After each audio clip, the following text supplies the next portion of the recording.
আগৈলঝাড়া থানায় হামলা ও ভাঙচুর, পুলিশ সদস্য আহত, পরিস্থিতি নিয়ন্ত্রণে। লাঠিচার্জ। বরিশালের আগৈলঝাড়া উপজেলায় মাদক ও চুরি মামলার আসামি রিয়াজ ফকিরকে গ্রেপ্তারকে কেন্দ্র করে উত্তেজনাকর পরিস্থিতির সৃষ্টি হয়। অভিযোগ রয়েছে, রিয়াজ ফকিরের পরিবারের সদস্য ও আত্মীয় স্বজনের একটি দল অতর্কিতভাবে আগৈলঝাড়া থানায় হামলা চালায়।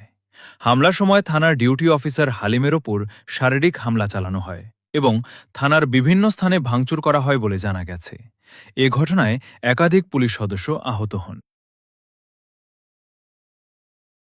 আগৈলঝাড়া থানার ওসি মোহাম্মদ মাসুদ খান জানিয়েছেন, রাতে মাদক সেবী প্লাস বিভিন্ন সময় এলাকায় চুরি করে ওই চোরে আমাদের একটা নিয়মিত মামলার সন্দিগ্ধ হিসেবে নিয়ে আসে।